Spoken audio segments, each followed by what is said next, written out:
if we sit down and listen to another human being or give somebody a hug, that one gesture of giving your ears to another human being and establishing that connection is sometimes all it takes to prevent a suicide. Hello, and thank you for joining our podcast, Hope to Recharge, a show that is designed to bring hope, inspiration, motivation, and some practical tips to those that are battling depression and anxiety, and to those that are supporting loved ones that are going through the journey in this difficult time of depression and anxiety. I'm here to tell you, you are not alone, and we will live beyond depression and anxiety. We will share our stories, one story at a time. In a world of mental health, together is better. I'm your host, Matana. Thank you for tuning in. Hello, and welcome to Hope to Recharge, a place that we find comfort and together is better with mental health issues, with mental health challenges. The past few weeks have been an amazing reaction from the world. And I'm still processing all the emails and texts and Facebook communication that I'm getting from people around the world regarding different episodes and how every episode touched somebody else in a certain way. Today, I'm taking a deep breath because it's a hard topic. Today, I'm going to introduce you to a very special person. I don't know her at all. I met her online a few days ago, and we decided to make time for this very special episode because it's a very important topic. I'm introducing to you Ann Moss. Ann Moss is two names, but it's really one first name. It's Ann Moss Rogers from Virginia now. She grew up in Carolina. It's a Southern thing to have two first names. Ann Moss had somebody reach out to me to say that they heard about my podcast and they think that I would be interested in hearing Ann Moss's story. Now, Ann Moss's story is something that is very hard for me. I was just telling her that it's going to be one of the hardest topics for me to speak about. And I might have a hard time through this process, so bear with me, my listeners and dear Ann Moss. It's a topic of losing a loved one, losing a loved one by death, by suicide. Ann Moss's son was suffering with depression, and one day she got the horrible, horrific call that no one is prepared for. I don't know much about the story. As you know, I like listening with the listeners, so I'm going to welcome Ann Moss. Thank you so much for being here with us today, for being willing to share the story and breaking the stigma and encouraging others to prevent deaths in their family with loved ones. Welcome. Thank you so much for, number one, having the guts to tackle the topic, which is pretty taboo. But I believe that by talking about it in a respectful and thoughtful and responsible way, we prevent suicide. It has been shown that talking about suicide doesn't give somebody the idea, but instead encourages them to seek help. And of course, I'm not going to go into any kind of detail about method that could certainly trigger somebody, specific step-by-step or anything like that. So thank you for joining us. And I just want to give the background to what I introduced you. I said that your son had death by suicide. Ann Moss had a TED Talk that she gave, a very enlightening TED Talk. And one of the things that she mentioned was that she doesn't like the name committed suicide. Can you give us a little bit of a background why? So that phrase actually is rooted in the 1600s. And that's back when it was a crime, which is kind of funny to think about, that you would charge somebody with crime when they died, So that's where committed suicide comes from. So who did they charge in that crime? Well, they charged the family, and they would not allow the family to bury that loved one in a cemetery. They would shun the family and shame them. And sometimes they were fined, because their loved one died by suicide. Wow. And so this is centuries of using this phrase committed. And we're now at 2019, and my goal in 2020 is to at least get every reporter out there saying died by suicide, because it's a public health issue. It is not a crime. That is so insightful. Did you find this out only after your son passed away? No, actually, I already knew that, and I had stopped using the phrase when I was on the board of a youth mental health organization. Mm-hmm. So I probably said it maybe when I was a teenager, not since 2010. I haven't used that phrase. Thank you for that teaching, because I think it's very important. And even if you only got every reporter in the world to say the phrase properly, you've changed the world already. So just for you on that. It's such an education. Some things that we're so used to saying that are so wrong. Was that in America? Yes, it was. And the thing is that I'm not word shaming anybody. That's been a accepted phrase for a very long time. As you try to change it, you will slip up. And that's okay. And if you slip up and you self-correct yourself in public, it gives you an opportunity to educate another human being. I like that. I like that a lot. The perspective on trying when we don't succeed at first, you try, but when you retry, you're basically gaining because you're educating. I like that a lot. And Moss, can you give me a little bit of a background where you raised your family? When did you get married? How many children do you have?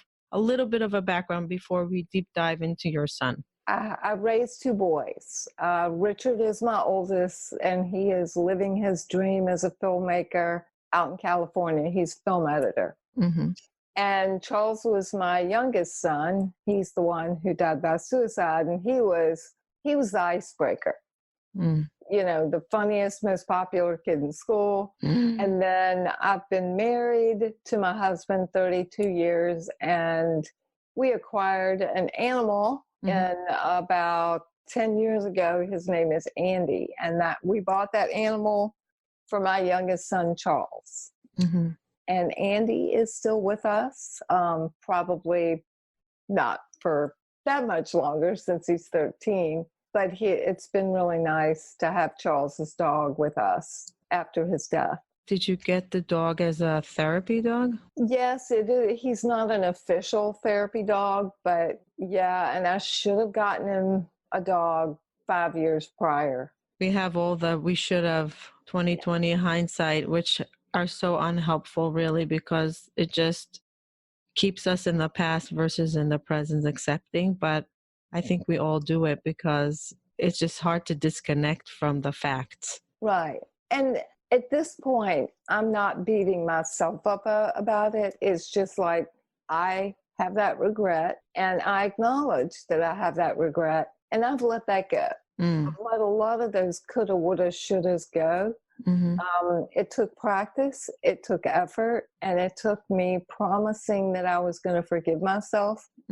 I got up one day, and that's what I did. And do I relapse? Sure. Mm-hmm. But it's short-lived. I get back on the horse and I continue, but I know now not to drag myself in that rabbit hole. How old was your son when Charles? You said his name was Charles? His name was Charles Aubrey Rogers. He was 20 years old when he took his life, and he started to struggle with, I think he was struggling with mental health issues as early as elementary school, but it was kind of anxiety at first. And then he always got sick. So every stomach virus, every flu, every cold, every earache that was out there, he would catch it. He knew the first name of every nurse of every school he ever attended. Wow. And I didn't realize that was a sign of potential depression later. And then... Is it a clinical sign? Like, is this something that's a known thing in the mental health field? I believe it is. That parents should know? Yes. So basically, if they get sick very often, we should check mental health and right. be aware. So it's a risk factor. So it kind of like with a collection of other things. Now, if you have a child that suffers from a major illness, they're going to be susceptible to getting sick. But also children that have critical illnesses, are also in a higher risk category for becoming depressed Wow, clinically I didn't know that. because they suffer and they're isolated and they have fewer friends. Even when I was recently speaking to a group at the YMCA, they have something called Leaders Club. Mm-hmm. And there was a girl who was on crutches, and I said, "Oh, tell me what's the matter with your foot." And she had like a permanent disability that she had kept having to go back and have surgery on. I could just tell from the look on her face that she felt sad. Mm-hmm. And I had just given my presentation, and she was kind of hanging around, and I thought, I need to ask her how she's doing. So I engaged her in conversation, and she told me a little bit more.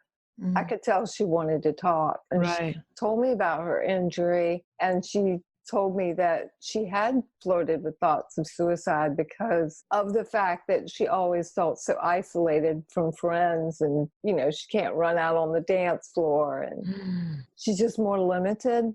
Mm-hmm. And for a teenager, that's just really tough. It's hard enough without having this special thing that Right.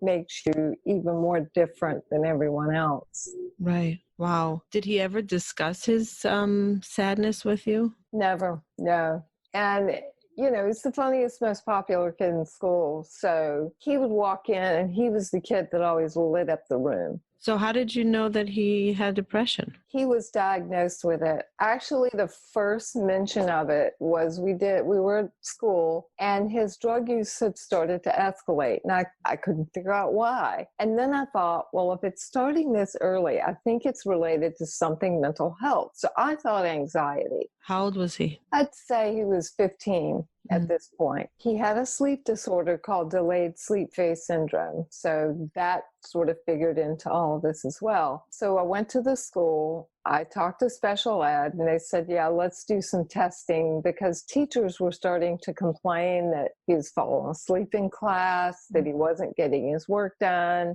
And we just needed to go a little further into things and figure out maybe what was going wrong. So they did some testing, and part of this testing was that they would get letters from teachers, and most of them weren't very revealing. One of them was just scathing. Obviously, the teacher couldn't stand him. And I'm like, well, a parent's going to read this. I'm not sure what you thought this was going to accomplish. But anyway, I expected that from her. And then the English teacher, of course, loved him because he was always so animated in that class. And then his theater teacher, Miss Fretwell, had sent in a letter and said, I think he may be suffering from depression. And it was really hard for me to see that bubbly kid. It just didn't fit, but I really trusted her. And they had a good student and teacher relationship. So I thought, I trust her, and I need to look into this. Wow, that's very courageous of you right there. Take a happy, bubbly child that's just suffering a little bit from drug take to think maybe he's really depressed and he's not that happy-go-lucky child. That's huge for a parent. Right. And and there were a lot of moments of self-doubt, because I really didn't have any other support for that theory other than that one line in that letter. My husband wasn't on board. He's Mr. Optimist, and I'm not trashing him, because I think both of us have our talents as parents, and mine was kind of spotting those moments where we need to look into this more. So I took him to a doctor they recommended, and in Virginia, for some reason, I kept saying, I need a diagnosis. And they kept giving me pills, charging me for tests, telling me he was high risk and not defining it. Nobody ever did a psychological evaluation on my child. Wow. I'm like, okay, if I took him in for a heart condition, they would do diagnostics, and then they would prescribe medicine. I want to know why in mental health you go in and you say one thing and they just write you a prescription for a drug. It's horrible. And there needs to be more screening, at least, or at least an assessment done. Absolutely. Absolutely. I'm stopping you here because it's something that I'm so passionate about. And I'm actually going to be interviewing my psychiatrist from years ago, which I'm so grateful for, because my first psychiatrist was awful. He just gave me, I don't remember what it was, Xanax or whatever. And I literally almost committed suicide that night because it was the wrong drug for me. It made me feel 10 times worse. And this other doctor, Dr. Parker, which I forever will be grateful for, he sat me down for hours, went through every detail of my condition step by step for 3 hours. And then he went through a plan and he said, we're going to try this a little bit, that a little bit. You're going to call me. You're going to call me. You're going to check in with me. And that's what saved my life. Really, really, that's what saved my life. And I say this, and I'm stopping here in the middle of this very, very important story. But I want people to understand how important it is to get a good psychiatrist. It's not just taking medication. Medication, as much as it can help, it can kill. And I don't know many psychiatrists that would spend that kind of time. There's such a shortage. And here in Virginia, I think the challenge is finding that therapist and the psychiatrists that work together. Yeah, so important. So what happened? So eventually, I kept trying to get a psych evaluation, and I kept not getting one because I didn't know the phrase psychological evaluation. But you know what, as a parent, I shouldn't have to know that. It should have been, let's do this for this kid. They kept guessing. Wow. And asking me things, is he bipolar? And I'm like, how do I know? I don't know. So eventually his drug use got so bad because he was self-medicating. Where was he getting it from? The drugs? Yeah. Oh, I think he found some old Xanax prescription, and then he was smoking pot and he was drinking alcohol. And we kind of cleaned out our own house of alcohol because I knew he was into it. And I could, you think that drug tests are going to stop your child, but they're trying usually to cope with something. And I couldn't seem to get to the reason despite trying. And Robitussin is another one that they'll abuse. I had Ready Whip. I liked whipped cream. He would suck the gas out of that. So there are a lot. Oh, the dog had Tramadol. That's an opiate. He sold his Concerta that was left over in the back of the cabinet. Yeah. So he sold that to buy other drugs, like party drugs from China, like ecstasy. He liked that one. Goodness. Oh, it was scary what he was doing. Were you terrified?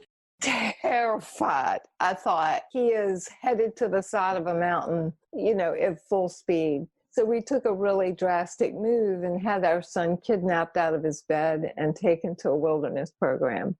Oh, wow. Yeah. And you don't do that because you caught your kid with a beer and a joint. You do that because you are literally afraid that you're going to die. There's no other option. That's it. Right. It's this or done. Exactly. We had been through all the resources locally. I mean, so now I am basically introducing a trauma to my already sensitive child. Oh, wow. So to have to go to that point was, I have to tell you, a pretty low point. I mean, because you actually have to meet with the kidnapper gosh. that you've hired and you paid thousands of dollars. And you have to plot and plan, which just makes you feel just ugly and sleazy and disgusting. And then you have to go home and act like everything is perfectly fine. Did you give him any indication that there will be a severe consequence if he doesn't stop? Was there anger? Was there frustration with your relationship with him? Or was it always empathy and sympathy? It started with kind of an us versus him scenario where we were trying to stay in front of it and he was trying to get the drug. Eventually I got to the empathetic, sympathetic place, but it wasn't until after I joined a support group and learned that was the way to really do it. Now, I love my son. I am not by nature a yeller. Mm-hmm. So there was a time when I lapsed into yelling, and I'm not proud of that. Mm-hmm. And that's part of my own frustration, not knowing what to do, not really having any resources, and not having any friends to support what I was going through. Because it was so taboo. You couldn't even talk about it. And you're probably afraid if they knew that my son is such a drug addict, they're not going to want it to come to us. You don't want to have anything to do with us. They're just going to be distancing themselves from us, which is even more painful. Right. And I did tell a group, and unfortunately, one of those mothers went back and used my story to lecture her kid. And word got back to my son, very upset with me, Mm-hmm. and challenged me on it. Why did you have to tell blah, blah, blah? And I just, I had to shut up. I was just, and I had to go back to that group of friends and say, somebody Broke my trust. right. I've never broken your trust when you've told me. And why did you do that? And of course, she felt absolutely terrible. Mm-hmm. But I just wasn't getting a lot of support, despite the fact that I would tell people and I would talk about it, and they would just shut me up. That was difficult. So we had him kidnapped out of his bed and taken to this wilderness program. And it's the most organized group I've ever seen in my life. Where's it located? Clayton, Georgia. Mm-hmm. And they had all these videos and webinars, and they would suggest you watching this on this night, this on this night. And my husband and I were watching one of the webinars, and it mentioned Families Anonymous, which is a group of mothers and fathers mostly Mm-hmm. that have children that are misusing substances Mm-hmm. and probably suffer from mental illness at the same time.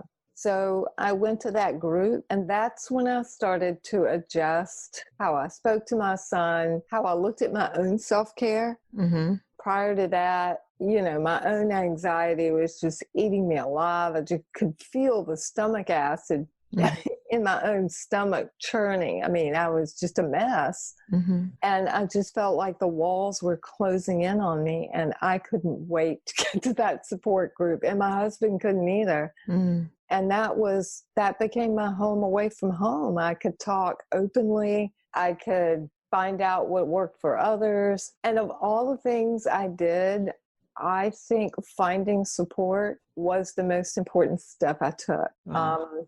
Because I felt included. I felt with a group of people who had been through what I had been through. And no fear of shaming and fear of judgment, and just unity in the same pain. Right. And what's said in that room stays in that room. How long was this wilderness program meant to be? Well, typically your typical stay is 8 weeks. Mm-hmm. He was there 10 weeks, and it was $500 a day, I think. Oh my goodness. Insurance covered $1,200. Our bill was $32,000. Was he angry? What was his reaction? Are you allowed to talk to him? What's that? Give me the scenario that is it too hard for you to relive this? No. I've written a book on it. I've been back to this place many times. Okay. You don't need to worry about that. Okay. So what is that moment like when they come and take him? Like they really lift him by his arms because he's refusing to go? So the night before, we know that he's being kidnapped the next day, and he's in our room. This is going to be hard to tell. And he is telling me about prom and how he's going to wear a top hat and tails and a purple cummerbund. And we know this prom isn't going to happen. And we know that we're planning to have our child taken out of his bed, and he's going to miss this event that he wants to go to. And he left the room, and we lost it, because at that moment I realized we're grieving the loss of normal. After this, I knew that they were going to recommend a therapeutic boarding school. Mm-hmm. So there'd be no more plays to go see with Charles in them. There'd be no Friday night football games with him there. It just changed our whole lives. Mm-hmm. So the next morning I wake him up. The two guys come in, and we were only supposed to pack like toothbrush and a just a few things because they outfit them in wilderness because you pay for that, new clothing. And you leave the room and you stay downstairs. And then when they leave, you get an opportunity to say goodbye. Oh my God. And I can't even. It was hell. awful.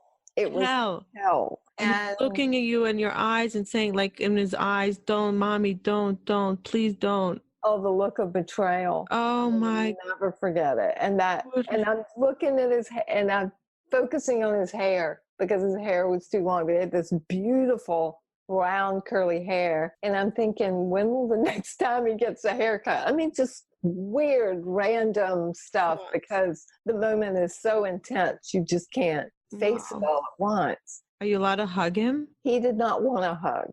Oh my God, it just killed me. Oh my God. And by this time he's cuffed. They had to cuff him. Did he ever get arrested before for drug use or something like that? He did afterwards. Another incident that would take an entire podcast to go over that incident. So this was the first time you saw him cuffed, which is another stomach turner. No, this was the second time. He had previously broken into a store when he had taken his sleep medicine and mixed it with alcohol. Mm-hmm. And I realize now he didn't remember that moment, but, he took like a 6-pack of Mike's Hard Lemonade. Oh my goodness. And wore like a neon green shirt. So, wow. It wasn't being clandestine by any means. Wow. So I had seen him in cuffs before, but we had worked through that with a therapist. But by now, nothing was working. Right. And they drove him down to the wilderness. And he was so angry. Oh, my gosh. We're spitting mad. And we're not allowed to talk. Is he allowed to have his phone? No. No electronics, no iPod. They sleep under like a little tent that they set up themselves. They get rations. They got to go to the bathroom in a hole. I don't think he liked that very much. Mm-hmm. And a shower was a bucket of cold water with a sponge in it. Something else he didn't like very much. So explain to me what the idea behind this. Someone's suffering so much. He's dying inside. He's looking for refuge with substance abuse. This wilderness program is supposed to make them feel what? Well, they kind of come to terms with nature, and realize that nature can be as unforgiving as it can be beautiful. And it just gives them an opportunity to be away from distraction to work on themselves. There's a lot of therapy that happens in the woods, and a therapist travels out there several times a week, and they have group work. Mm-hmm. And they take hikes and they have a lot of conversations. So there is a structure around it. Do you think it's something that works? Oh boy, I don't even know how to answer that. It's not plan A for anybody. Did you hear of anyone that came out of there and changed their lives and they thank and the person that was suffering said, not the parent, the person that was suffering said, it changed my life. Thank you for sending me, as hard as it was. That's what I needed in order to get a reboost and find my wellness. I don't know. I would have to ask Max at this point. He also went. He's a friend of Charles's. He went to Wilderness twice and went to Therapeutic boarding school and then graduated from a boarding school. And he and Charles were friends at the boarding school, the second one. I'd have to ask him, but he's in college. He's doing well now, so he's alive. I think in most cases it's I need to keep my child alive, but there needs to be some type of plan after wilderness. So I think as parents, we think in terms of, we're going to send them away to be fixed. Mm-hmm. The whole family has to shift. But my purpose is, I didn't know what I was dealing with. I didn't have a diagnosis, and I needed that diagnosis. And that's what wilderness gave me, a very organized and detailed diagnosis. And that's where I got the diagnosis that he suffered from major depression, anxiety, cannabis dependence, which is basically self-medication, Mm-hmm. And we already had the diagnosis, ADHD combined type, and we already had the diagnosis of delayed sleep phase syndrome, which is DSPS. Mm-hmm. And it is a circadian rhythm disorder, which means that there are certain children that cannot fall asleep before a certain hour in the night. Mm-hmm. And by this time, his hour was 2:00. So Charles could not fall asleep before 2:00. And what happens in the morning? He would want to sleep later. His body just doesn't turn off? Mm-mm. No, it wouldn't turn off. And then his melatonin didn't kick in until like 2 a.m. Wow. So he would typically would fall asleep then, but you know, those are hours where when kids are awake, a lot of things can happen in a dark and lonely house. Wow. So what happened during the wilderness? Are you in touch with therapists there Yes. on a daily basis? No, we would have a call once a week with the therapist. So it? That's it. So Yeah. how do you function the rest of the week? Explain to me what happened to you that week. I can't fathom. You can't focus. You can't sleep. You can't probably eat. Our household had been complete chaos before he left. Mm-hmm. So actually, you do find some peace, although you feel terrible. The first night before they were kidnapping, I didn't sleep that night. But for the first time, you have peace in your household and you are desperate after years of not having any. So there is some moment where you can kind of rest and reflect because you're accustomed to going and putting out fires and addressing crises. Mm. And for the first time, we knew he was in safe hands, or that's how we felt. He started writing a lot of music out there. He had always written a lot. He wrote rap music, and I never saw those lyrics until after he died. And he wrote a lot in Wilderness, and those lyrics are a gift, and they helped me understand the why behind his addiction and suicide after his death, because I never saw the lyrics before. Mm-hmm. You know, it was his private journal, and he wrote a whole lot in Wilderness. And by the end of Wilderness, I feel like he'd kind of come around and felt proud of himself because he'd done a solo and he had done really well on that. Mm-hmm. And you're supposed to learn to start a fire. So they have goals for them, mm-hmm. and they feel real good when they meet these goals. He just didn't like the next step of going to a therapeutic boarding school. Mm-hmm. And we didn't either because, you know, I'm like, okay, we've just spent $32,000. Mm-hmm. I saved 10 years for kitchen renovation, Mm-hmm. and it was gone in, you know, it's gone in 8 weeks. Right. Just supplemented the rest. Did they put him on medication? Was part of the process diagnosing a proper prescription for him to stabilize him? No, typically if you need that, you would go to a residential treatment center where it's more of a hospital setting. What we wanted to do is get the drugs out of his system and try to start with a clean slate. Mm-hmm. So the idea is that the next step is a therapeutic boarding school where they see a psychiatrist and they start to work on what medication works for them. So when he came back after 10 weeks, he was clean of anything in his body, no drugs, no alcohol, no. But he didn't come home. They said, no, he can't come home. He needs to go directly from Wilderness Mm-hmm. to therapeutic boarding school. And he had nothing in his system. He was clean. Mm-mm. He's clean. He had to be. I mean, he's in the middle of the woods in Georgia. And I mean, the middle of the woods. Right, right. And did you see, how was he sleeping? How was he functioning with all that depression? Not well at first. And then because there are no electronics out there, Mm-hmm. you know, think about when the power goes off Mm-hmm. and how much earlier you go to bed. Mm-hmm. And usually how well you sleep, unless it's 95 and your air conditioner doesn't work. Right. So he kept complaining about not being able to sleep. I sent some sleep medicine that his doctor, and I don't think they ever gave it to him. I am not real sure how well he slept, but they told me they thought in the latter part that he did sleep. I don't know how well, or, I just don't know. And I know that he felt suicidal while he was at Wilderness, which is pretty scary. He told you about it? He did not. He wrote about it. And you only found out later? Yeah. Oh, Yeah. wow. Now, early on, they'll take their shoestrings and any drawstrings that they might have, like in a pair of sweatpants. I don't understand. Something's so hard for me to grasp here.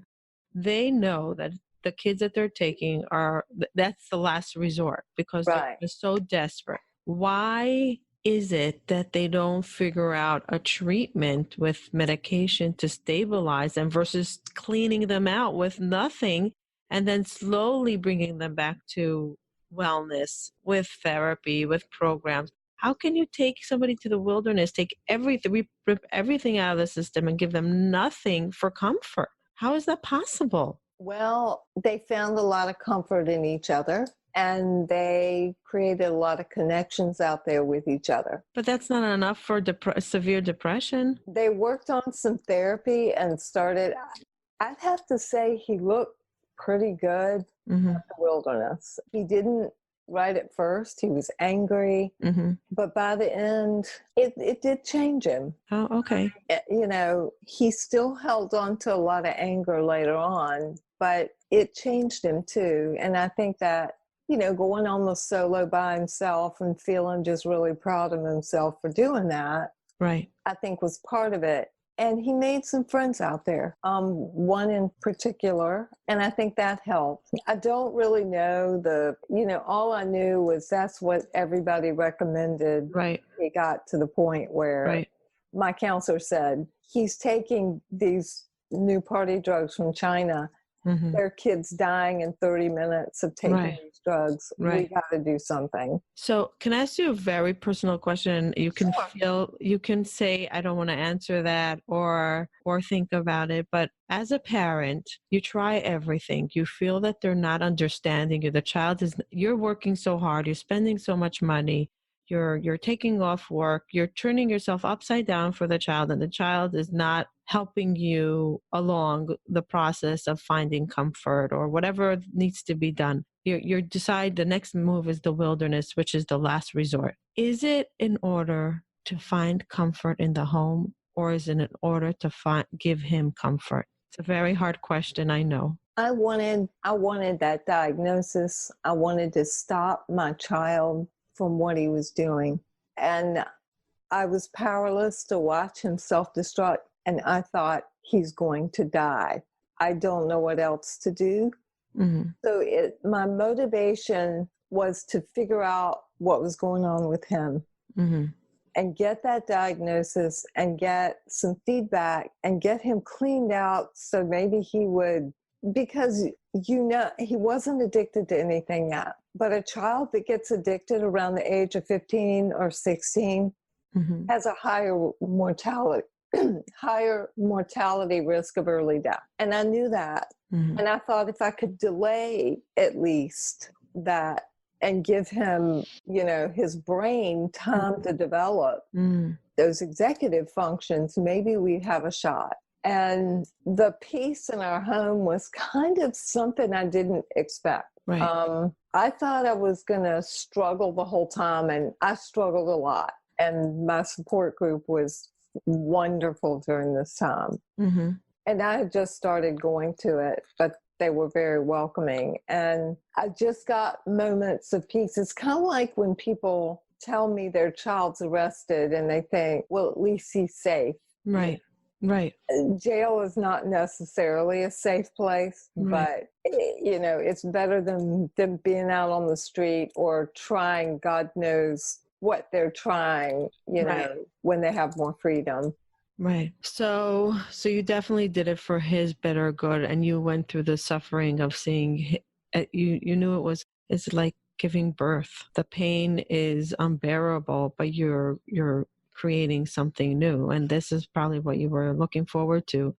the child labor is so intense, but you're hoping that a new child will come out a healthier perspective, clarity with what to do with him, and he'll get his comfort, because seeing a kid suffer is one of the most painful things I think a mother can go through. It is. And they teach them a lot of strategies, and they need an opportunity after that to put those strategies to work. And there's just not any like intense outpatient in our state that could support that kind of transition. And tracking. Right. Which is so important. Exactly. And this was the first place that had like webinars to educate us on anything. Right. And then, of course, there were webinars, and he would say, this is my opinion. And there are all these opinions that, you know, bump up against each other. I remember with the ADHD medicine, oh my gosh, if you talked about medicating your child, it was just like people would launch into you. Well, we don't do that. Well, you know, we just drug free. And then we go drug free, and he'd kind of spiral. And so it was like, you know, we tried biofeedback, you know, so we never were consistent with medication. And then at a certain point, he said, I don't want to take it anymore. And that's his choice. He's 15, he's in 9th grade. I'm not making him take a medication doesn't want to take. Right. So he comes back from the wilderness, he goes to boarding school, he starts therapy, and what happens next? So the idea there is to kind of get them stabilized, but at the school, you had this changing philosophy. So at the time, you had the staff that loved the old ways of doing things, which weren't working on this new generation of children. And then you had the therapeutic staff that was supporting more of a modern approach to this generation of children. And that is, you know, a digital age generation that had that feeling of marginal self-worth to begin with. And that punitive way that the staff wanted to take just wasn't cutting it anymore. But so you kind of had this internal war going on that maybe I wasn't aware of right at first. Right. So I think that it wasn't the perfect placement for him, but it was drivable distance for family work. I mean, another place out in Idaho was recommended, and they recommended this one. This one I could drive to and conceivably do the family work.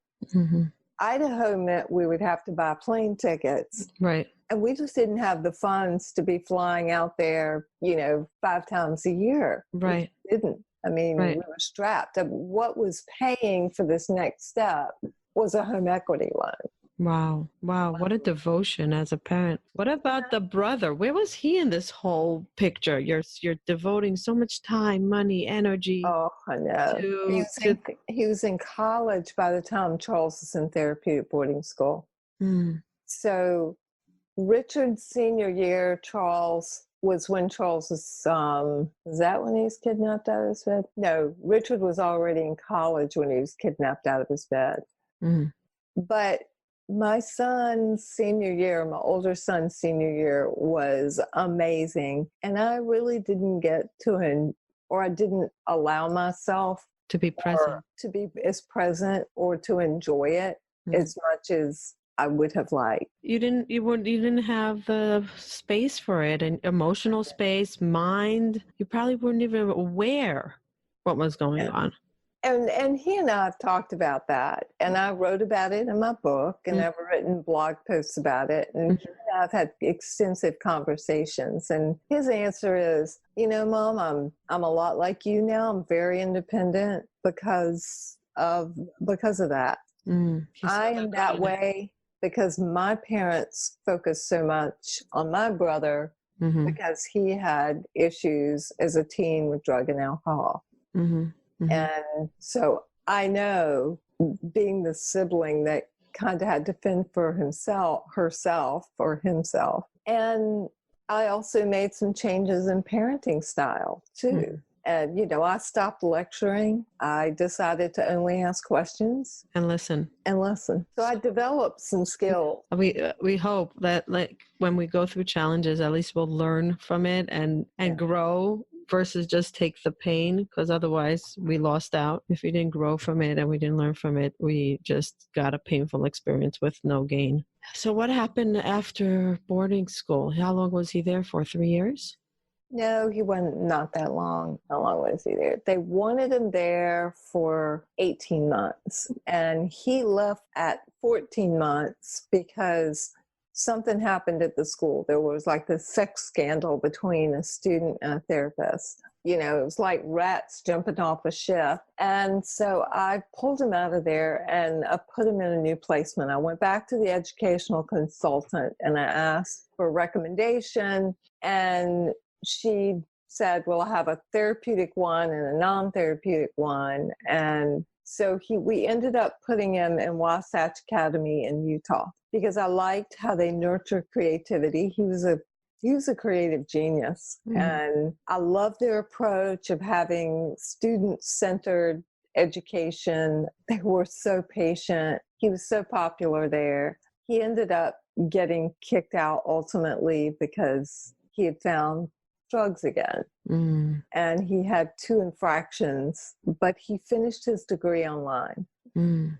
But in 2012, late 2012, he left. So 22 months later, he came home in 2014. And nothing had changed in Virginia. And I tried to find him some therapeutic support, but, he'd just not show up at the appointments. I would have to deposit him there, wait in the parking lot. And it was kind of like I was more invested than he was. I can't do this for him. I kind of backed off because I just wasn't getting anywhere. How old was he? He was 19 at this point. So he's driving. He's supposed to either be in college or a part-time job or something like that. Right. So he came home. Now, he hasn't driven since he basically got his license. So I insisted that he take driver's ed all over again. And, he got mad at me. I said, listen, here's the deal. You don't take it, no car keys for you. That's just the way it is. You've been gone for 22 months. You were driving all of 4 months. You got kidnapped. So he had to take it over again. And let me tell you, he wasn't the best driver, but it became good enough. Okay. And he finally gets a job at Taco Bell, and this is the nirvana, Right. But all this time, I think within a month of coming home, my son became addicted to heroin, and we didn't know. You didn't see signs? Nothing? No, he didn't use needles. I didn't know you could snort heroin. And we had drug tested him. Somehow he passed, and he didn't use somebody else's urine. I know that. But I do know that I think he knew the test was coming up. So he cleaned himself out for... Right. So I think he'd been addicted about 11 months. We knew the last 30 days of his life. The police come over, and they show me pictures of my son at a pawn shop selling my family silver.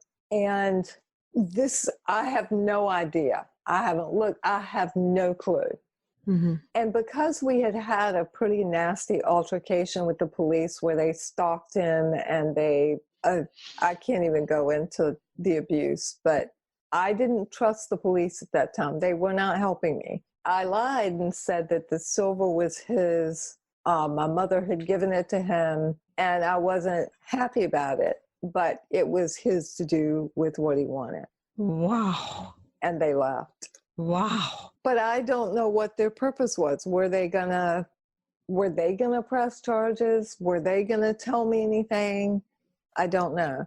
And I thought, maybe it's drugs. Did you confront him? Yes, I confronted him that day. And here's where things really changed. I was upstairs in my office. He came home, and I said, I invited him upstairs, and he knew something was up. And I was as patient and compassionate and empathetic And I did a lot of listening. And he tells me this elaborate story because all the silver was gone except for one spoon when I looked in the silver box. And really, the room started to shift. I thought I was going to be sick. I knew this was big. And he tells me some elaborate story and then looks at me and says, "Do you believe me?" And I said, "It's a very elaborate story." And I kept my mouth shut. And because that was unusual, he started to fill in the blanks. So there's all this silence. And ultimately, he kind of talks about some drug use with OxyContin. I may have been addicted, but I'm not anymore. And so we're kind of getting close to something. And then he says, "I need some help." Wow. Right there in the conversation? Yes. The first time I heard it. And I'm like, bingo. Oh my God, just by listening. Look at that. What a lesson. Just by listening. Just by listening. And we hug and he is just racking sobs and on my shoulder. And it was decided that he would go down to his grandparents while we figured out the next step. Because that was kind of his peaceful place. But he fought it. And I'm like, why is he fighting this? So he loves to go down there. And I think it's because he knew he'd be away from his dealer and he can't take drugs on a plane. Exactly, for sure. I don't know this. Yeah, makes sense. We're totally naive. My husband puts him on a plane to the grandparents' house. What happens? He goes to withdrawal. Where do you live? And they have to deal with it. Is it your parents or your husband's parents? My husband's parents. Where do they live? They live in Georgia, about an hour south of Atlanta. And so he goes to withdrawal. They don't know what's going on. I'm like, so that's when we figure out that he's addicted to something. He had actually told me on his birthday, but I couldn't figure out, how did he get by with no withdrawal? I mean, and he kept saying, well, I already did that.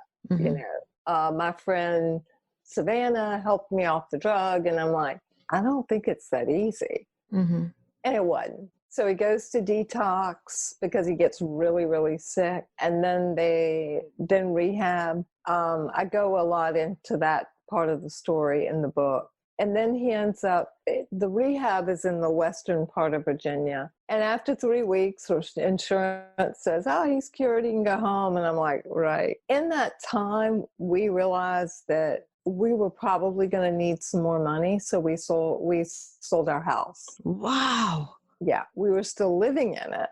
I had been through a small 401k and I said, we're not cashing in the rest of our retirement. I'm just not doing it. I've done the small one, but let's sell the house so we have some liquid funds in case we need it. And I wanted out of that county. So when he came home, he didn't come home from rehab because we were moving and, we're packing up stuff. And so he went to a recovery house and he relapsed. And they took him to the hospital to clear him and then to the psych hospital for a psychological evaluation. And they said, we don't take those kind of kids anymore. One's addicted to heroin. So they did not do the evaluation on him. He was checked into Detox and he saw one person there that he knew. And they walked out together. He wasn't ready. He wanted one more party. All he had to do was 3 days there. He could have gone back to the recovery house, but I don't think he was ready to give it up yet. I don't think they're ever ready, right? Yeah, they will get to the point, it's an illness. And once you go to a support group and you hear the other stories, you're like, okay, I get it. This is it.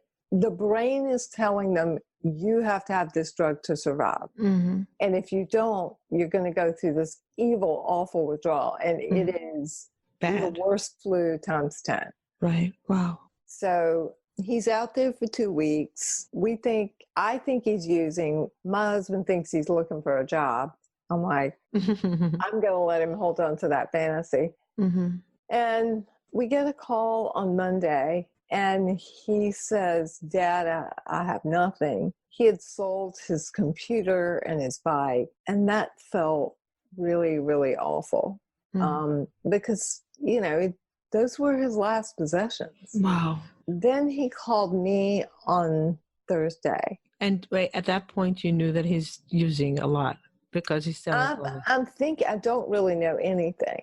I know he's living with somebody down near VCU, the college. I don't know. The hallmark of addiction is a lot of lies and manipulation. So I can't figure out if he's telling me the truth or he's lying to me. I don't know. Right. So he calls me on Thursday. I am a mess. I mean, I'm like a washcloth that's just wrung. Right. No more left. Nothing. Nothing left. And my brain is flying out into the atmosphere, my thinking brain. And I can't figure out, I know now he's going through withdrawal. So that's why the conversation didn't make a lot of sense. And he gets really, really angry. I lose it at one point, which I'm like, oh gosh, I know better than this. So I kind of bring myself back down. He gets mad about something. We had an on and off conversation for 2 hours. There were a couple times I had to hang up and just like, I got to chill. Then he would pull it together and he would call me back. And then he just had this last explosion where he just unloaded on me and I had just had enough. And I hung up the phone and I cut off my mobile phone and I was about to unplug the house phone and he starts calling it and calling it and calling it, which is what he did when he would get upset. He would just incessantly call or text. Right. He'd just blow up my phones. Wow. So I just said, I can't go there right now. And then he sends me a text that I will never forget. And I've got it on my blog and I have it in my book. And I'll go to rehab. There's something I need to tell you. And I said, well, what else do you need to tell me? And let me know if you want me to call you back. And he didn't. And I didn't call him back, which of course, is a huge regret. And there were things in this conversation that happened that really weren't like a normal mother because of my state of mind. Right. And I'm wrestling with myself. I mean, I've got to call the lawyer about the house closing. Right. I have to meet. Of course, you're just juggling so many emotions, so many fears, so many sadnesses, so many pains, all in one body, one mind. Of course, you're human. I don't know what to do. I have no idea what's going on. He hasn't told me he's suicidal, but I felt it. I felt the despair and I didn't have a bucket to put it in because or you didn't want to believe it. Right. Nobody talks about suicide. Not one mental health professional had introduced the topic and told me anything about it. They had told me he was high risk. They knew, and they didn't share that with me. That's upsetting because I had no education, so I had nowhere to put. I'm feeling this despair. I think he's about to hit rock bottom and he's going to ask for help. Yeah, he hit rock bottom. Only his rock bottom was suicide. Was it that night? Yeah, late at night. It wasn't. Night? Yeah. I think he wanted to tell you I'm killing myself? Or say goodbye. I think so. That was the last time you spoke to him? That horrible 2-hour conversation? Yeah. Oh my goodness. I'm so sorry. Oh my God. And of course, I spent a good year grieving. Torturing myself over that. Oh my God. You tried your best, and I know you know that, but the regret. What did he want to tell me? What did he tell me? Did he write a note? He wrote a lot before he died, songs. So I have those. He left kind of a few lines, and I don't know if it was for me or for his girlfriend that broke up with him. It wasn't really a note. It was kind of a blame thing. So, no, he didn't really leave a note. He left a lot of writing that helped me understand.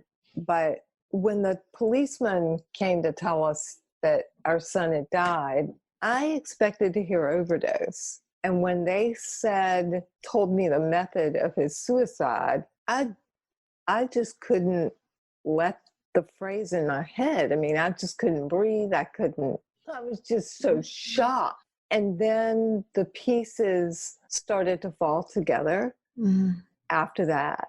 You know, if it's not on your radar, it just comes out of nowhere. And that was the point where it was not long after that. And it was actually that night. And I looked at my husband and I said, the last chapter of his life can't be the last chapter of ours. And I'm going to do something about this. That night? That night. The same day of the I didn't know news? what it was. I had no idea. Get the news. The police come. They tell you your son died. He died from suicide. You're in shock. And the first reaction was, I'm going to do something. I mean, it was later that night. That's first. Like I would say within a year, it's amazing. Yeah, I was upset because I heard the despair. I knew something, alarms were going off, and I didn't I mean, my son went on social media and posted, if I died, no one would notice for 30 days. That is literally one of the bullet points under what do people thinking of suicide say. Oh, really? And he put it on social media. Wow. But nobody recognized it as a sign of suicide. Well, one guy did, and he went to his rescue and he got a hotel room for him for a couple of nights and talked to him. But I think in the end, Charles thought that we had given up on him. Or he gave up on himself, or he didn't want to deal with the pain. He did. He gave up on himself. And the pain was unbearable, probably unbearable. Well, people who suffer from depression and addiction are 6 times more likely to die by suicide, which I didn't know. So walk me through that scene of the police coming. Where was he? He was in an apartment on Monument Avenue. And if you've never seen Monument Avenue in Richmond, you'd be like, tree-lined, beautiful street, $1 million row houses. And when they said they found him there, I just couldn't fit the scenario. I'm like, he was in $1 million neighborhood. But there was what they call a trap house in an apartment building there in the more urban part of that street. And they called my husband in a restaurant. We were having dinner. And, well, we weren't, we were looking at our dinner. Let's just say that. We were staring at our plates. And they called, and I knew immediately it was something about Charles. And they called his mobile phone. I thought, how'd they get his mobile phone? And as soon as he hangs up, first thing I think of is, oh, he's alive and safe. They're coming to tell me he's in jail.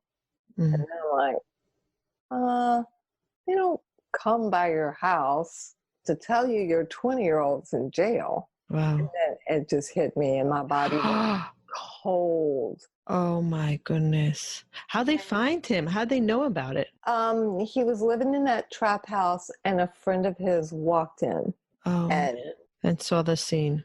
And saw this final scenery. Yeah, which was immediately obvious. And that friend was very shocked, of course, and freaked out and called his parents. His parents came. I know his parents. And they freaked out, of course. And just an awful, awful last scene. And I'm grateful to have been spared that.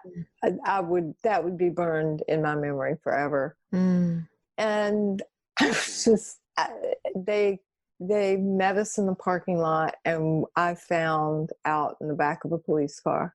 And it is the most surreal, unreal. The first thing you want to do is you want to grab the edges of yesterday, bring it back so you could do it over. You're so sure that you can rewind. You want, I need a redo.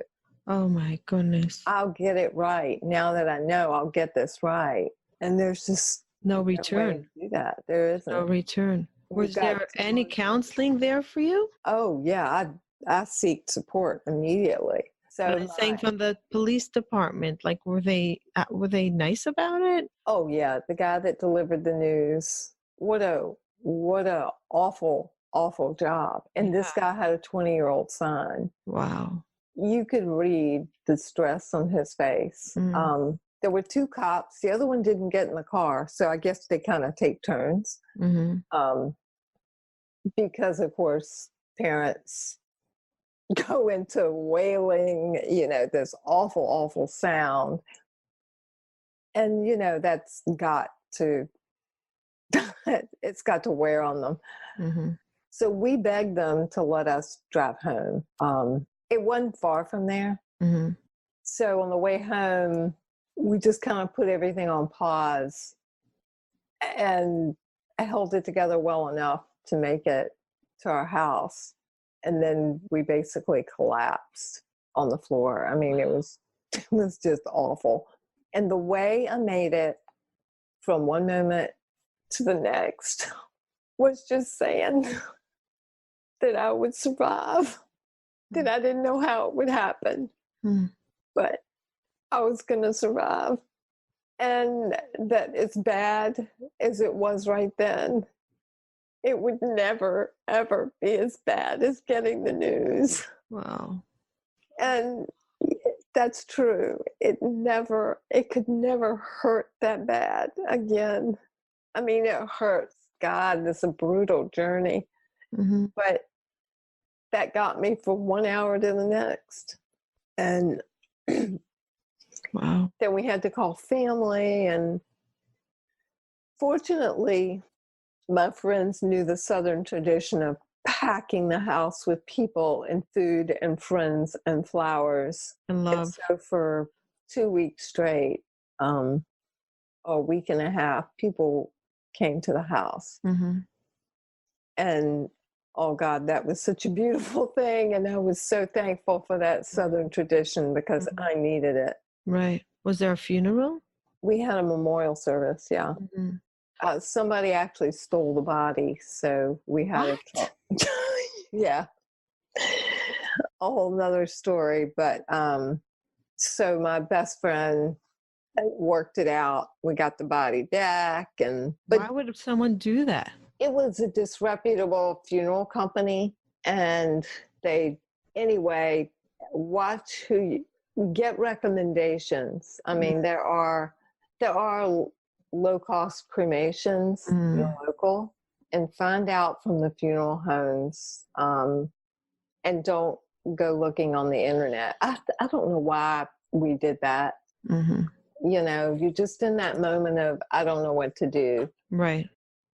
So we got somebody who actually had a licensure, and then we realized that, he was in the wrong hands and they were not responding. And I said, well, we want somebody else to handle this. And basically we had to pay to get the body back. So, wow. Yeah. Another nightmare to the biggest nightmare. Oh my gosh. I mean, we were how bad can it get? It was my best friend that worked through all that. I don't think I'd have been capable of it. Right. I mean, you're just existing. You're just barely able to put one foot in front of the other and get out of bed. Right. Can I talk about shame for a second? Oh, yeah. Where was shame with this whole thing after he committed suicide? Like, were you embarrassed to walk out of your door? Were you afraid to see people and what their reaction will be? Did you want to see people? How did you show up in the world after? Let me correct you with the dad by suicide. Oh, sorry. That's all right. Thank you. Not word shaming. It's a process. Right away, I wasn't ashamed. I knew he suffered from 2 diseases, depression and addiction. But the rest of the world hadn't caught up to that thinking. Now, I made it real clear to my friends what I wanted, and that was their love and support. But after the memorial service, and we addressed it head on, I put on my company blog, my business partners, like, what do I tell everybody? I said he suffered from a addiction and depression, and he killed himself. And that was the story I went with. And actually, the day after he died, we were touring a house because I'm like, I have just lost my child. I want to go see that house. That's the one I want to buy. I need to have a place to land. Mm-hmm. You know, I can't be just have lost my child and now I have no place to live. Mm-hmm. So we went and visited the contractor, and we didn't tell him. I mean, I thought, you know, I'll just hold it together for 15 minutes. Mm-hmm. And we walk in the room and he goes, well, how did he die? No, he didn't say how did he die. He goes, how many kids do you have? And the air got sucked out of the room because I said, my oldest is living his dream as a filmmaker and my youngest killed himself yesterday. He must have looked at you like you were making up a story. Everybody in the room did. My husband's jaw hit the floor. My real estate agent was my cousin, and the look on her face was like shock. And the poor contractor. And I said, Josh, that's a completely normal question. Mm-hmm. And it felt good to say it. But then I had this immediate feeling of shame for having shared my ugly, naked mama grief. Mm-hmm. And I've had to work through that. So when I decided to go public Mm-hmm. with the whole and write a newspaper article, Mm-hmm. so I called the newspaper and said, I've had enough, because I would run into people and they wouldn't let me finish a sentence about it. And they wouldn't let me talk about Charles. They just kept changing the subject. Mm-hmm. Or I would notice that they would avoid me. Mm-hmm. Like I go into the grocery store, they'd avoid me. Not that I did a lot at the grocery store at this point, but if I needed to just run in and get something. Mm-hmm. And I said, there's too much stigma. Mm-hmm. I am going to go public with this. I'm dragging this topic into the spotlight. So I spent about 6 months writing the newspaper article, 1,200 words, and it was a terrible article for 5 of those months.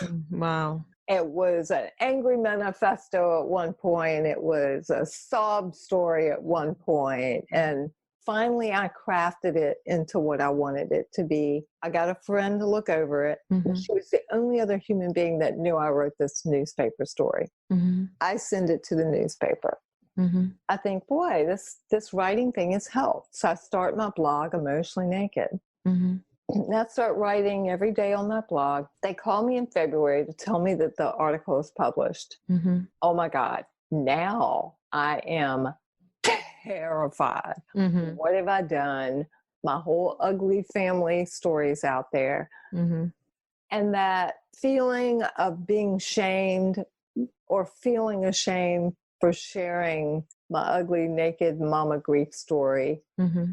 And my first fear is no one will want to read this, and I'll feel like I've buried my child again. Mm. I feel like I buried his memory. Mm. And it went viral. The newspaper? The newspaper article went viral. Where was it published? Local Richmond paper. Really? Yeah. It was because other people were reading their story and mine. Mm. And then all of a sudden, I had 200 visitors a day to my blog. Now I have 1,000 a day, but you know, I've just started it, and all of a sudden I have this big, fairly large audience with a tiny little blog, and people start sharing them on Facebook. I mean, about grief, about suicide, about addiction, and that's what surprised me, Montana, is that I wasn't expecting people to share these stories on their social media page. That means it's a topic that they want to talk about, but they don't have the guts, so they can share somebody else's conversation because it's so important to them. Right. And I didn't realize that. So people kept encouraging me. They kept saying, you got to write a book. You got to write a book. I could barely, it was all I could do to write a blog post. But I wrote my way through grief. What was every day was what you were feeling, or a memory, or a fact? Yeah, all those. It was just whatever. What came up for you that day? It was emotionally naked, whatever I felt that day. And now I put a lot of guest stories out there as well. And because I'm so good with getting them ranked in Google and knowing what headline to put in there, people will Google things and find the site and find healing. And I've gotten messages that say, this post saved my life last night. Wow. And that never gets old. Talk about healing for you. Yeah, Taking it such was. a painful thing and giving comfort for others as a full circle, as much as it can be, because I don't think anything can replace a loss of a child. Nothing. No. Nothing. No amount of saving lives out there can replace that pain. It doesn't. The regret, the sadness. I don't think so, but it can give comfort and strength. And what you said you did that same day, you said, I'm going to continue, I'm going to get through this. I'm going to get through this. And you made a decision, which is so amazing. Most people would probably say, okay, I'm done. I'm done. Just write me prescriptions for anything that will take away the pain. Just commit me to a hospital because I can't deal. And you just took that you've made like a vow with yourself. I'm going to get through this and I'm going to make a difference, or I'll make something out of this, because to just go along with the pain is not acceptable to me. I was angry. Mm. That's a big part of it, is that my son was a beautiful human being. Mm-hmm. He was adored. And the reason he was adored is he connected with people on a level that most people don't. Mm. He really listened to his friends. He was really there for others. That I wanted to carry forward that legacy of connection and love. So beautiful. That is so beautiful. And that's what drove me. And that's why I've included his lyrics in my memoir. Mm. So I talk about the before, the during, and the after. Mm. So I talk about how I worked through my pain. I talk about the mistakes I made, but also the things I did right. Mm. And I included lyrics that sort of reflected the chapter and the part of the story I'm in. Mm. And it offers his perspective of where he was in that story versus where I was. Mm. Wow. And his rap lyrics helped me understand the why. Mm-hmm. And so few people have those answers. And I thought, a lot of these themes are universal. Mm. I need to share this with the world. And he wanted those raps shared with the world. Yeah. Wow. I have so many questions, but I know we got to go, and maybe we'll have you on again, because I feel like now that we know the story, there's a whole other episode of support, of love, of care, of lack of shame, breaking the stigma, acceptance. There's so much conversation around this story. And thank you so much for being so open about it and so vulnerable and sharing your moments of grief with us, which is, I think everybody can connect to some kind of grief, but not to this level, because until you go through it, you don't understand what it is. It's just impossible to understand. It is impossible. It's impossible. And I think what you're doing in the world is so incredible. Can you tell the audience about your mission now?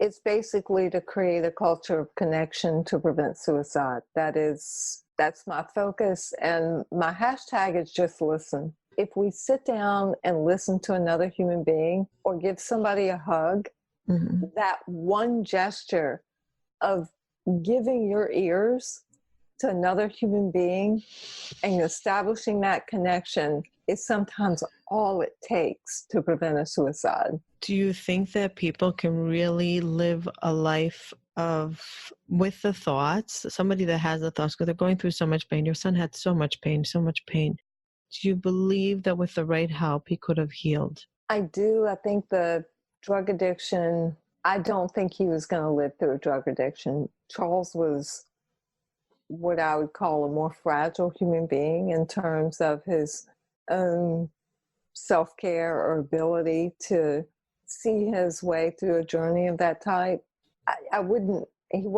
A hardship was going without his whipped cream on his Starbucks iced coffee. That was hardship to Charles. And he was a highly sensitive individual. And I think if it weren't for the heroin addiction, he had a shot. But once that came in the picture, for him, it was a matter of time. But I do think, and I have seen people heal from an addiction.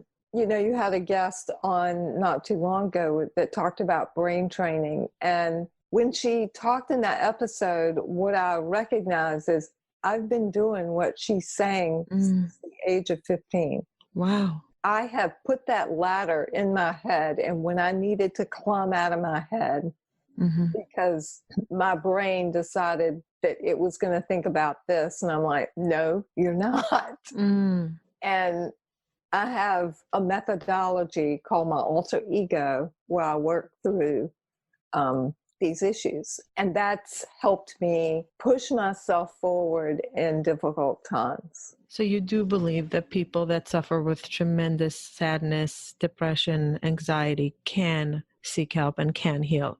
I do. That suicide is not the answer. I do. And I'll leave you with this story, is that I wrote this post called The Final 48 Hours, and I put it out there, and I thought, oh my gosh, why did I share this really sad story?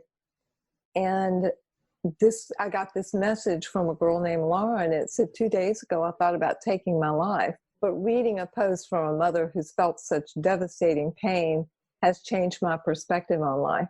I'm going to do whatever it takes to get better. Wow. That was a turning point for her. And you know what else? It was a turning point for me. Wow. And that's when I said, this is what I'm doing. That's it. For the rest of your life. Yeah. I've got to do this. It's so important. And that's when I recognized it's doable. Now, somebody that has a mental illness may also have to use the medication, but they always say it's the medication and the therapy. And what that therapy looks like for you is different. But I think we have to look at that therapy as, I'm going to be engaged. I'm not just dropping myself into an office and say, okay, I'm here, fix me. Right. We need to want to heal. We have to invest ourselves in that process. And however little we have to start, just get that spark and that pile of light of hope burning. That's what we've got to do.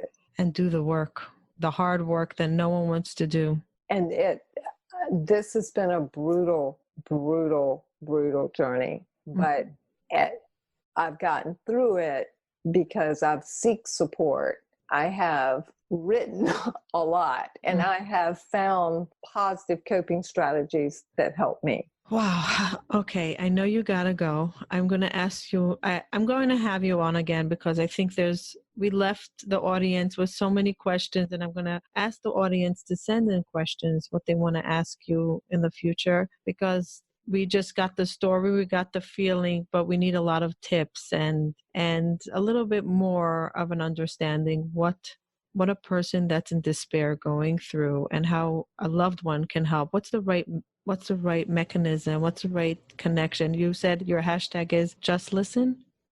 Just listen. So where can people read more? Where could they find you? I know that you can't give support for the world because you don't have 1,000 hours a day. So where could they read more to get support? My blog, Emotionally Naked. If you just Google Emotionally Naked, it should come up as one of the first options.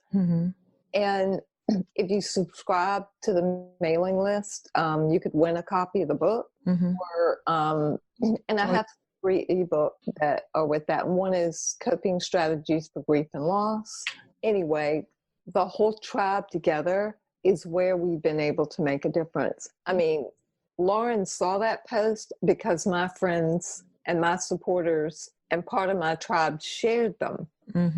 I can only share in my other social, I can't share 50,000 times. Right. Somebody has to help me carry that message. Right.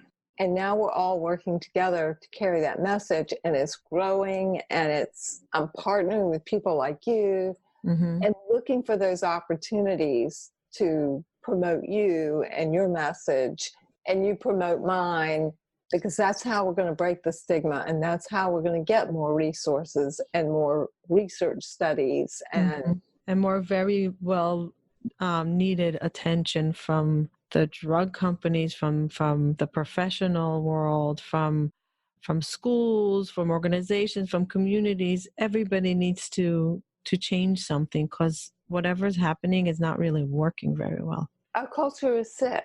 Yeah. And I've seen what's the issue, and the biggest issue is connection. Mm. And that's something we can do something about. Right. Thank you so much for creating this platform, for being emotionally naked, for putting your heart and soul, your emotion, your grief out there to help somebody else.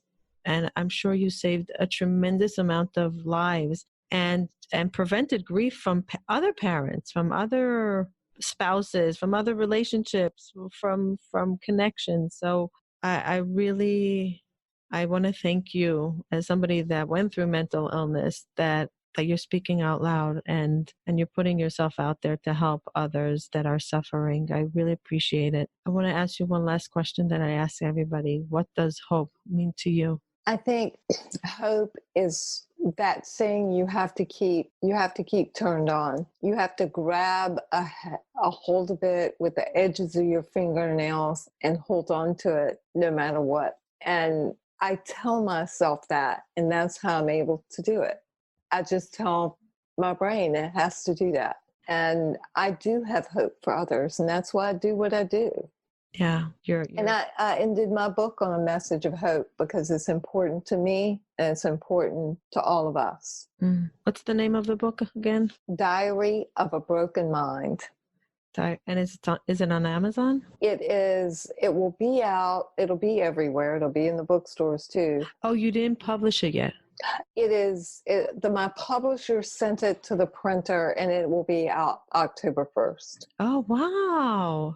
So I will get advance copies in September, and that's, if you sign up for the list, you could actually win an advance copy that, before everybody else reads it. So definitely the first week in October, one of the, let's just say in the beginning of October, we're going to have you on again. That would be wonderful. Yeah, to discuss the book, a little bit deep dive into the book, maybe a chapter or two that are the most essential that you think can help people. Sure. We'll think about it. We'll plan it. I think it's so important, and congratulations. That's huge. That is very exciting and huge. I was not aware about that. So thank you. Now I have to breathe through the day and process the story because, yeah, exactly.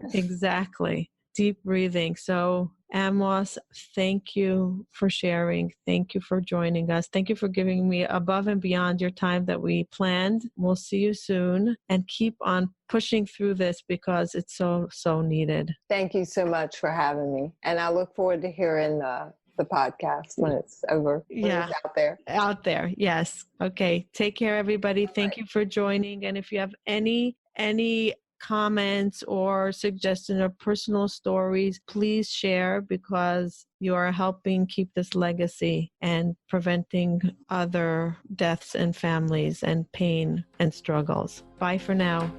Thank you for joining us and taking the time to listen. I really appreciate it. Please hit the subscribe button so you can hear further episodes. If you are listening to us on iTunes, please leave feedback and ratings below. Let us know if there's any topic that you would like to hear from us in the future. Bye till next time.